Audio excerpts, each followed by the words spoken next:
Okay, welcome all of you दोस्तों, आपका स्वागत है इंडिया के top most educational platform Unacademy पे। And let's crack GATE and ESC and again welcome on a new channel with a new concept on a GATE and ESC mechanical in a 10 पे। तो बहुत सारे लोगों को जैसे इस particular channel का कॉन्सेप्ट जो है वो क्लियर है, बट फिर भी मैं एक बार आपको बोल दे रहा हूँ दोस्त। इस पर्टिकुलर चैनल पे इंडिया के टॉप एजुकेटर के थ्रू जो most critical and crucial concept है वो विद इन 10 मिनट जो है वो डिस्कस किए जा रहे हैं। तो इसको अपने दोस्तों को शेयर करना एंड लाइक करना मत भूलिएगा। चलिए, आज का जो टॉपिक है वो है physical significance of Biot number in transient conduction heat transfer. तो उसको प्रॉपर वे में अपन समझेंगे कि बायोट नंबर का फिजिकल सिग्निफिकेंस क्या होता है, क्लियर, एंड कौन सी कंडीशन पे वो लम्प्ड कैपेसिटेंस की वैलिडिटी को बताता है। चलिए, तो जल्दी से स्टार्ट कर दें आज का जो अपना ये सेशन है। तो ये कंप्लीट प्रोफाइल दोस्त मेरा है, ये आप पढ़ लीजिएगा। क्लियर, इतना टाइम नहीं है कि पूरा मैं इसको रीड आउट करूं। एंड अनअकैडमी प्रोफाइल का जो मेरी प्रोफाइल है वो बॉटम में लिंक दिया हुआ है इस वीडियो के, तो वहां पर जाके आप मुझे फॉलो कर सकते हैं। एंड स्पेशल क्लासेस जो होती हैं वो फ्री ऑफ कॉस्ट जो एक्सेस कर सकते हैं। बहुत सारी क्लासेस मैं वहां पर ले रहा हूँ, क्लियर, तो वहां पर आप आके देख सकते हैं। चलिए, तो स्टार्ट करते हैं जल्दी से। बायोट का जो फिजिकल सिग्निफिकेंस होता है दोस्त, देखो, जैसे हम लोग बीटेक या बी में या गेट एंड एससी के लिए दो डिफरेंट तरीके के हीट के डिफ्यूजन को पढ़ते हैं। एक हमारा स्टडी वे में होता है और एक हमारा अनस्टडी वे में होता है, जिसको हम लोग ट्रांसिएंट कंडक्शन हीट ट्रांसफर बोलते हैं। तो जनरली मैक्सिमम जो फोकस होता है या मैक्सिमम जो अपन पढ़ते हैं वो अनस्टडी सॉरी स्टडी को लेके पढ़ते हैं। अनस्टडी तो केवल दो तीन कंडीशन अपन वहां पर देखते हैं।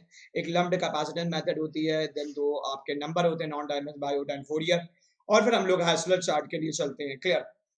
तो यहाँ पर अगर हम लोग थोड़ा समझे तो होता क्या है, जैसे अगर अपन बात करें अनस्टडी हीट ट्रांसफर में यानी ट्रांसिएंट हीट ट्रांसफर में अगर हम देखें तो बायोट नंबर जो होता है ये अपन ये बोल सकते हैं इन अनस्टडी हीट ट्रांसफर। अगर हम बायोट नंबर की बात करें दोस्तों, ये unsteady heat transfer Biot number जो होता है, अगर अपन बायोट नंबर की बात करें तो अपन ये बोलेंगे इन अनस्टडी हीट ट्रांसफर। इन अनस्टडी हीट ट्रांसफर में जैसे अपन इसको यूज करते हैं अनस्टडी हीट ट्रांसफर बोला जाए, या अपन ये बोल सकते हैं या that should be also known as a transient a way of heat a diffusion and a transient heat conduction। transient a heat a conduction भी बोल सकते हैं अपन। transient heat a conduction भी अपन इसको नाम दे सकते हैं, transient heat a conduction। और ये जनरली जो होता है ये वैलिडिटी बताता है, validity of Biot a number. तो अपन ये बोल सकते हैं validity of a Biot a number. Validity of Biot number के बारे में ये बताता है, बायोट नंबर का वैलिडिटी दोस्त क्या होता है। क्लियर, कैसे, जैसे सपोज दैट अपने पास कोई एक सॉलिड का ऑब्जेक्ट है, मान ले सपोज दैट एक कोई सॉलिड बॉडी है या सॉलिड ऑब्जेक्ट है। आराम से समझना, पहले 10 मिनट में मैक्सिमम अपना काम हो जाएगा। क्लियर, और डिटेल में पढ़ना है फिर प्लस या let's crack GATE and SC वाले चैनल पे आप आ सकते हैं दोस्त। क्लियर, तो जैसे ये हमारी कोई बॉडी है, क्लियर, ये बॉडी है और इस बॉडी के सरफेस का टेम्परेचर आपने बोला कि सर 600 डिग्री सेंटीग्रेड है, और सडनली इसको किसी कूलिंग फ्लूइड मीडियम में अगर हम लोग सबमर्ज कर दें, तो कूलिंग फ्लूइड मीडियम है कोई, कोल्ड फ्लूइड मीडियम जैसे कोई है, तो कोल्ड फ्लूइड मीडियम में अगर हम इसको सडनली प्लेस करें तो दोस्त क्या होगा, इसको अपन बोलते हैं क्वेंचिंग मेथड। तो सडनली यहाँ से हीट निकल के बाहर आना शुरू हो जाएगा।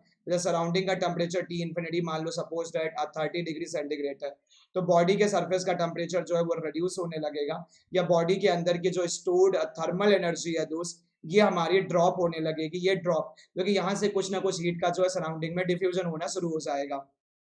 तो यहाँ से ये बोला गया कि अगर हम लोग जो है वो कंडक्शन हीट ट्रांसफर को नेग्लेक्ट कर दें, मान लो सपोज डैट अगर मैं कंडक्शन के हीट ट्रांसफर को नेग्लेक्ट कर दूं दोस्त, कंडक्शन के हीट सॉरी, वन सेकंड, अगर हम लोग रेडिएशन हीट ट्रांसफर नेग्लेक्ट कर दे सराउंडिंग का, क्लियर, सराउंडिंग का अगर रेडिएशन हीट ट्रांसफर नेग्लेक्ट कर दे तो बॉडी के अंदर से हीट निकल के, यानी बॉडी के अंदर से जैसे ऐसे पहले कंडक्शन होगा, अंदर बॉडी के अंदर क्या होगा, पहले हीट का कंडक्शन डिफ्यूजन होगा, एंड देन आउटर पे जो है जैसे कोई कोल्ड फ्लूइड है, अंदर बाहर देखा जाए तो कोई कन्वेक्टिंग मीडियम है। क्लियर, अपन ये बोल सकते हैं मान लो सपोज दैट यहाँ पर अपन ने किसी फ्लूइड को प्लेस कर रखा है T infinity, and convective heat transfer coefficient जो है ये अपना एच है। Clear, convective heat transfer coefficient जो है ये अपना एच है। तो यहाँ से अगर देखा जाए तो यहाँ से अगर आप देखोगे तो यहाँ से जैसे टेम्परेचर यहाँ पर टी सेंटर हो गया, क्लियर, यहाँ से अगर आप ऐसे आओगे तो ये अंदर का एक इंटरनल रेजिस्टेंस हो गया जैसे, तो ये अंदर का जो रेजिस्टेंस होता है इसको अपन बोलते हैं इंटरनल कंडक्शन और रेजिस्टेंस। इंटरनल कंडक्शन रेजिस्टेंस बोलते हैं, इंटरनल कंडक्शन और resistance of the body. Clear, ये बॉडी के इंटरनल कंडक्शन रेजिस्टेंस इसको नाम देते हैं, and that's known as ICR। और ये ICR जो होता है ये याद रखना, LC कैरेक्टरिस्टिक डायमेंशन, और यहाँ पर बॉडी का थर्मल कंडक्टिविटी होता है, बॉडी का। क्लियर, बॉडी का, नहीं तो फिर नसेट नंबर बन जाएगा अगर फ्लूइड कहीं गलती से आ गया। क्लियर, तो ऐसे कुछ अपन यहाँ पर इसको लिख सकते हैं दोस्त। क्लियर, तो ये आपका ICR जो है ये हो जाएगा, एंड फिर जैसे हीट बाहर आती है ये हमारी सराउंडिंग में जो है वो डिसिपेट हो जाएगी, और यहाँ पर टेम्परेचर जो है वो T इन्फिनिटी है। क्लियर, यहाँ पर जो टेम्परेचर है ये अपना सरफेस टेम्परेचर है, यहाँ पर जो टेम्परेचर है ये सरफेस, और बाहर का ये जो टेम्परेचर होता है ये हमारा जो है वो external conduction resistance, external conviction होता है, एक्सटर्नल कन्विक्शन और रेजिस्टेंस होता है। ये हमारा जो है एक्सटर्नल कन्विक्शन, एक्सटर्नल कन्विक्शन और रेजिस्टेंस होता है external, and that should be ECR। इसको हम लोग जो है वो ECR बोलते हैं, ECR। चलिए अब देखो यहाँ पर क्या होता है, जैसे बायोट जो होता है वो फिजिकली कंपेयर करता है, बायोट नंबर जो होता है दोस्त वो हमारा फिजिकली जो है वो कंपेयर करता है, किसको कंपेयर करता है? क्लियर, अंदर के कंडक्शन को यानी ICR को विद रेस्पेक्ट टू जो है वो ECR। क्लियर, ICR को ECR से जो है वो कंपेयर करता है, ICR को ECR से जो है वो कंपेयर करता है।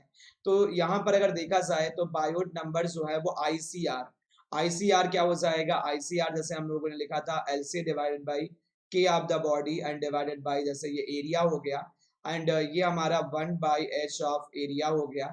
तो यहाँ से एरिया जो है ये कैंसिल हो जाएगा, तो ये हो जाएगा HLC एंड डिवाइडेड बाई जो है ये K ऑफ द बॉडी हो जाएगा, HLC divide by K of the body, ये निकल के आ जाएगा। अब देखो यहाँ पर दो कंडीशन होती है, पहली कंडीशन क्या होती है कि इफ अ बायोट नंबर जो है वो लेस देन 0.1 हो। क्लियर, तो कंडीशन जो है वो वैलिड होती है। कंडीशन जो है लम्प्ड कैपेसिटेंस मेथड जो होती है, लम्प्ड कैपेसिटेंस मेथड जो होती है वैलिड होती है। लम्प्ड कैपेसिटेंस मेथड जो होती है दोस्त, लम्प्ड कैपेसिटेंस मेथड जो होती है ये अपनी वैलिड होती है।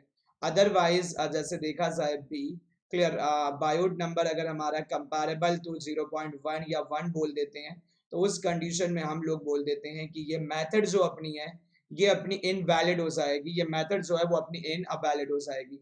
अब देखो यहाँ से थोड़ा सा हम लोग ये भी बोलते हैं, जैसे मान लो बायोट नंबर 1 से कम है तो अपन ये बोल देते हैं कि Biot number is much much smaller as compare to 1। यानी यहाँ पर अगर देखा जाए तो यहाँ से अगर अपन ये देखें तो ICR, clear, ICR divided by ECR जो है ये हमारा मच मच स्मॉलर देन 1 हो जाएगा। यानी यहाँ से जो है वो ICR much much less than जो है वो ECR हो जाएगा।